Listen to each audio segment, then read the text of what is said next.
Halo teman-teman semua, pada saat ini saya akan menjelaskan tentang bagaimana cara menghitung PCM, HI Index, dan CR4 berdasarkan data empiris ya. Jadi di sini saya nggak tahu industri apa, saya ambil secara asal dan saya merge aja. Ya anggap aja di industri ini itu ada 25 pemain ya. Masing-masing pemain menghasilkan output sebesar ini, nilai tambah sebesar ini, lalu biaya tenaga kerjanya seperti ini, dan ini adalah perubahan inventory ya. Untuk perubahan inventory memang datanya itu tidak selalu ada ya, jadi kita pakai semacam asumsi aja ya. Nah, yang pertama-tama kita bisa mencari PCM atau kita singkat dengan price cost margin.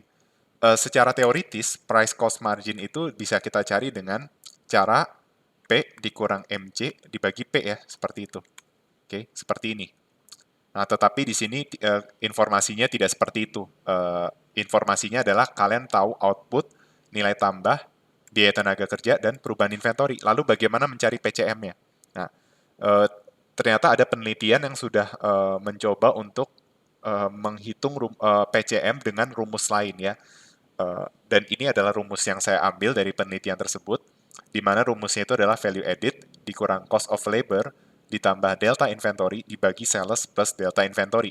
Maka di Excel teman-teman bisa membuat rumus seperti ini. Sama dengan value added, berarti nilai tambah, dikurang cost of labor atau biaya tenaga kerja. Saya kasih contoh untuk yang satu dulu ya. Nanti untuk selanjutnya, teman-teman bisa tinggal scroll aja, dikurang ini ya. Lalu ditambah delta inventory. Lalu dibagi dengan sales ditambah inventory. Tutup kurung. Nah, ini kan hasilnya kayak bukan dalam koma ya. Nanti PCM itu bisa dalam bentuk koma, bisa dalam persen. Bebas aja, misalnya saya mau ubah ke persen, jadi tinggal pencet persen style. Lalu biasanya kalau persen saya lebih suka pakai dua angka koma di belakang desimal, jadi seperti ini. Nah, maka hasilnya adalah 1,02. Tapi ini hanya untuk si perusahaan satu. Oke. Nah, berarti mencari PCM untuk berbagai perusahaan ya kita tinggal scroll aja karena rumusnya udah bener kan. Berarti nanti kalau kita scroll ke bawah, ini rumusnya sama semua untuk macam-macam perusahaan. Oke. Jadi ini adalah PCM-nya seperti itu. Oke. Nah, sebenarnya dari rata-rata PCM yang ada jadi masing-masing perusahaan itu PCM-nya berbeda-beda, itu yang perlu teman-teman tahu ya. Tidak seperti di teoritis, misalnya waktu teman-teman belajar pasar persaingan sempurna gitu ya, di mana semua industri itu P sama dengan MC ya, dan harganya sama semua untuk masing-masing perusahaan, atau misalnya teman-teman belajar model Kurno, model Stackelberg, harganya itu sama semua gitu ya, eh, marginal cost-nya sama. Nah itu kan lebih ke asumsi. Nah tapi dalam dalam kehidupan nyata ya empirisnya itu tidak sama. Dan ini adalah PCM-nya. Dan sebenarnya dari PCM ini kita bisa memberikan interpretasi bahwa jika rata-rata price cost margin lebih besar dari 0,2 atau 20%, maka industri tersebut tidak bersaing atau memiliki market power yang tinggi. Nah, berarti gimana cara kita mencari bahwa industri ini tuh sebenarnya dia bersaing atau enggak berdasarkan market power yang diukur dari PCM. Ya udah berarti teman-teman bisa mencarinya dengan rumus apa? Kalau kita mencari rata-rata di Excel, kita pakai rumus average. Jadi sama dengan average, kita tarik sel sini, enter. Nah, ternyata kita dapat hasil hasil untuk PCM itu sama dengan 28,44. Nah, berarti kita bisa menarik kesimpulan bahwa saya nggak tahu ini ceritanya mau kita bikin industri apa, tapi yang jelas industri ini berarti tidak bersaing, eh, tidak bersaing atau memiliki market power yang tinggi karena price cost margin itu lebih besar dari 0,2 atau 20%, yaitu sebesar 28,44% gitu ya. Ini kesimpulannya. Kalau dari PCM. Oke. Nah, jadi saya rasa perhitungan untuk PCM jelas ya, tinggal masukin rumus aja seperti ini. Oke. Nah, jadi pastikan Excel teman-teman juga disetting seperti ini ya. Ini untuk nomor industrinya, ini untuk outputnya. Memang nanti datanya ada nggak langsung seperti ini. Ini saya sudah rapikan dan ini saya random numbernya ya. Jadi ini nggak Saya nggak bilang ini industri apa, tapi ceritanya industrinya kayak gini, dan kita bisa dapat nilai PCM-nya. Oke. Nah, sekarang yang menarik adalah mencari nilai HHI index. Bagaimana cara mencari nilai HHI index?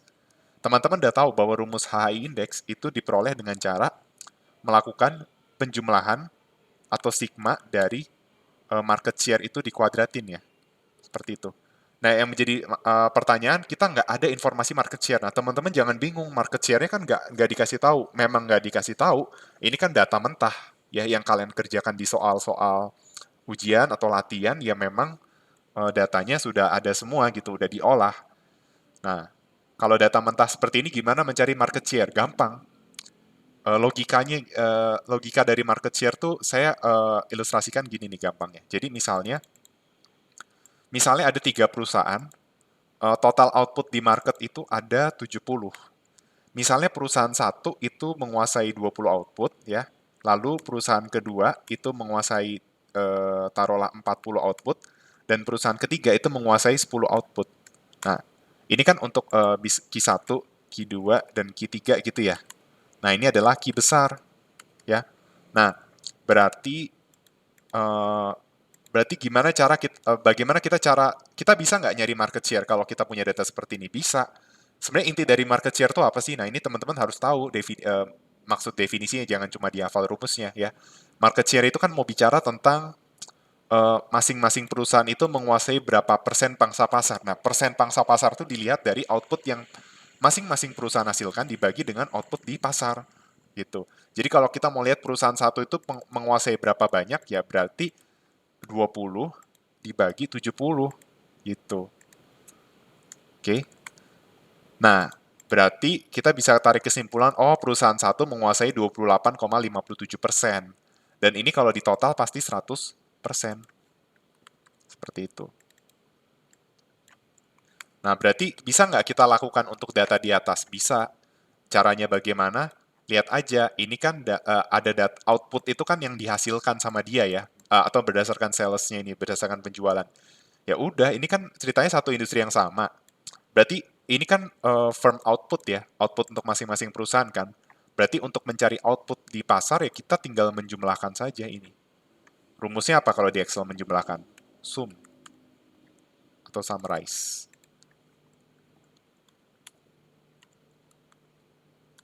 Ya. Control Shift ke atas. Kok nggak mau ya? Ya gini lah ya. Nah, enter. Nah, ini adalah total outputnya. Seperti itu. Nah, berarti pertama-tama kita mencari share dari masing-masing perusahaan dulu. Kan rumus HHI adalah sigma share kuadrat. Nah, kita belum tahu share masing-masing perusahaan ya, berarti cari dulu share-nya. Berarti share itu gimana? Tadi, output masing-masing perusahaan dibagi dengan output di pasar. Nah, ingat, nantinya kita akan melakukan pembagian sales untuk masing-masing perusahaan dengan angka ini. Nah, ingat, angka ini berada di sales yang sama kan, yaitu sales B27. Nah, supaya B27 ini nggak bergeser, kita kasih dolar. Ya, kasih dolar. Dolar kiri, dolar kanan. Nah, ini nanti ngunci nih. Nah, ini kita dapat kesimpulan, oh perusahaan satu share-nya 41%. 41,32%. Oke. Ya udah, kalau kita scroll, nanti dia formulanya ngebaca bahwa ini tuh masing-masing ini akan dibagi dengan yang paling bawah ini. Oke. Dan ini kalau ditotalin harus 100%. Kalau tidak sama dengan 100%, ada yang salah dengan perhitungan kalian. Nah, benar kan 100% berarti yang saya kerjakan itu benar. Total share itu adalah 100%. Nah, bagaimana mencari HI index? Nah, HI index itu dicari dengan cara apa? Sigma dari market share di kuadrat. Tetapi kita pakai skala HI index yang 10.000 kan. Dari 0 sampai 10.000 maksud saya ya. Oke. Ini sebenarnya kurang sama dengan. Ya, kenapa 10.000? Karena nilai kalau seandainya hanya ada satu perusahaan berarti kan HI index adalah 100 kuadrat gitu ya. Nah, berarti persennya harus dihilangin. Nah, gimana cara saya menghilangkan persen ini? Berarti caranya adalah intinya nanti kan mau dikuadratin, berarti ini harus dihilangin persennya. Berarti persen itu kan 1/100, berarti supaya ngilangin persen ini dikali 100 gitu. Berarti sama dengan buka kurung, masukin salesnya, tutup kurung, dikali 100. Seperti itu. Nah, tapi tidak lupa juga ini nantinya ini akan dikuadratin gitu. Tuh, hasilnya seperti ini. Nah, ini istilahnya setiap sales di sini adalah kontribusi nilai masing-masing perusahaan terhadap HH index. Berarti untuk mencari HH index ini tinggal ditotalin aja. Jadi ini di scroll ke bawah. Nah, ini HAI gitu ya.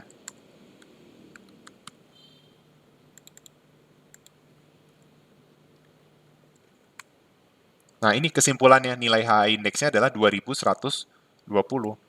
Seperti itu. Berarti kita dapat informasi nilai PCM dengan HHI index seperti itu. Oke. Gampang ya cara mencari HHI index dan PCM-nya seperti itu ya.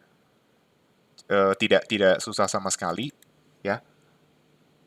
Dan ingat HHI index ini ada kaitannya juga dengan si price cost margin ya. Kalau kalian sudah pelajari apa namanya keterkaitannya seperti itu. Dan tetapi indikator lainnya untuk mengukur market power itu kan nggak cuma HI index ya. Eh, kita tahu bahwa ada indikator bernama apa namanya CR4 ya, concentration ratio. Sebenarnya konsentrasi rasio itu bisa banyak ya, misalnya CR4 salah satunya. Nah, ceritanya kita mau tahu dia ini kan industrinya kita bisa lihat pemainnya sedikit ya, cenderung sedikit. Jadi kita dan dari nilai H index yang di atas 1000 ini sepertinya dia adalah oligopoli. Oke. Nah, kita mau tahu apakah dia oligopoli ketat atau enggak. Nah, jadi ada penelitian juga mengukur oligopoli ketat atau enggak dari kriteria ini. Kita tahu bahwa CR4 minimum adalah 0%, yang berarti itu CR4 0% berarti 4 perusahaan terbesar itu kalau ditotalin 0% atau mendekati 0 ya, mungkin secara ini ya. Atau sangat kecil, berarti dia PCM, Perfect Competition Market, atau Monopolistic Competition, itu saking banyak pemain. Tapi kalau CR4-nya rendah, mungkin nggak 0, tapi antara 0 sampai 40%, ini disebut effective or monopolistic competition. Kalau medium to lower, dari 40 sampai 60, itu monopolistic competition or loose oligopoly, jadi oligopoli yang lemah lah. Tapi kalau berada di upper medium ya, antara 60 sampai 90, itu termasuk tight oligopoly competition. Kalau di atas 90% itu disebut efektif monopoli. Memang secara nama monopoli itu kan harusnya satu pemain aja, tetapi intinya di atas 90 itu udah mengarah ke monopoli. Bahkan mungkin bukan monopoli tapi sudah secara efektif dia itu sebagai monopoli. Kalau 100% udah pasti dia perfect monopoli seperti itu. Ya udah, sekarang nyari CR4 gimana? Nah, CR4 itu kan diperoleh dari market share 4 market share terbesar. Nah, ini datanya ngacak nih, nggak tahu nih market share terbesarnya gimana. Saran saya gampangnya adalah ini kita copy paste ke bawah ya. Kan datanya nggak banyak ya, gampang. Coba ini copy paste, misalnya ke sini ya gitu. Copy paste sebagai angka, oke? Copy paste sebagai angka, ubah ke persen gitu ya. Lalu kita mau dapat 4 share terbesar, ya udah tinggal ingat di Excel itu kita punya ini bisa sort and filter. Nih, sort largest to smallest. Nah, udah nih ketahuan nih 4 market share terbesar. Coba di zoom, di summarize. Nah, ini nih nilai CR4-nya. Oke. CR4-nya sebesar 71,5. Oke. 71,5 persen. Bisa nggak kita cari CR-CR lain? Bisa. Mau CR2 misalnya. Bisa nih ya. Berarti CR2 tinggal zoom untuk dua pemain pertama gitu ya. Biasa ya CR2 tuh juga kadang suka dipakai tapi memang jarang ya. Yang paling sering CR4. Mungkin nanti kalau di penelitian kalian akan nemu tuh CR4 sih, mulai dari CR4. Terus misalnya CR8 juga bisa sih kita cari. Nah, berarti kalau CR8, 8 terbesar. Berarti zoom, summarize, 8 pertama. 2, 3, 4, 5, 6, 7, 8. Tuh. Oke, seperti itu. Nah, untuk mengetahui dia oligopolinya kayak gimana kan lihatnya dari CR4. Nah, ternyata kita dapat kesimpulan bahwa jadi kita udah dapat nih ya rata-rata PCM, HI, nah sama CR4 seperti itu. Nah, berarti dari nilai CR4 apa yang bisa kita tarik kesimpulan? Karena CR4-nya sama dengan 71,5 atau yang berarti dia itu berada di kategori upper medium, berarti dia termasuk tight oligopoly. Berarti teman-teman bisa bikin kesimpulan bahwa industri ini tergolong tight oligopoly gitu. karena nilai CR4-nya di atas 60% gitu aja ya. Karena kayaknya kalau di empiris kayaknya agak susah sih di atas 90%. Jadi kalian ngomong kayak gini juga bisa sih. Karena kan setiap penelitian kayaknya kriterianya beda-beda. Tapi sebenarnya di atas 60 tuh udah bisa tight oligopoli. Atau kalian boleh bilang juga industri ini tergolong tight oligopoli karena nilai CR4 berada di antara 60 sampai 90%. Itu juga boleh karena tergantung basic penelitian. Tapi biasanya nggak beda-beda jauh ya. Berada eh, ya berada di atas 60, berada sekitar 60 sampai 90% juga boleh gitu. Berada di kisaran 60 sampai 90% atau sebesar 71,5%. Nah, jadi kenapa saya mungkin mau menjelaskan juga kenapa kita harus melihat kenapa HHI dan CR4 itu dilihat. Karena nilai HHI index memang mencerminkan market itu seberapa terkonsentrasi sebenarnya. Oke. Tapi dia nggak bisa mengcapture beberapa perusahaan terbesar. Karena bisa aja nilai HHI indeksnya itu sama, kebetulan sama untuk beberapa industri ya misalnya, atau mendekati sama, tapi sebenarnya dari CR4 kelihatan mana yang lebih terkonsentrasi gitu. Kan bisa aja, oh nilai HI-nya sama, atau nggak beda jauh. Padahal CR4-nya dia lebih tinggi. Bisa jadi karena yang di bawahnya itu merata gitu kan. Sedangkan ada industri yang CR4-nya itu nggak begitu gede, tapi di sininya nggak mungkin di sininya nggak merata di beberapa industri. Makanya untuk mengukur tight oligopoli atau enggak, dilihatnya CR4 bukan HI. Tapi HI itu juga udah mengukur sih kalau di atas 1000 tuh biasanya udah indikasi dia imperfect competition kayak gitu. Oke. Dan nilai HI index saya udah bilang ya semakin besar semakin menunjukkan dia lebih terkonsentrasi atau enggak. Oke. Semakin kecil berarti dia semakin mendekati PCM. Jadi itu aja yang saya mau bahas. Gampang ya kalau kalian dapat kasus seperti ini, silakan mengerjakan, ikuti langkah-langkahnya. Jika tidak paham, teman-teman boleh bertanya kepada saya. Semoga penjelasan ini bisa membantu teman-teman untuk memahami ekonomi industri. Sekian dari penjelasan saya. Terima kasih atas perhatiannya.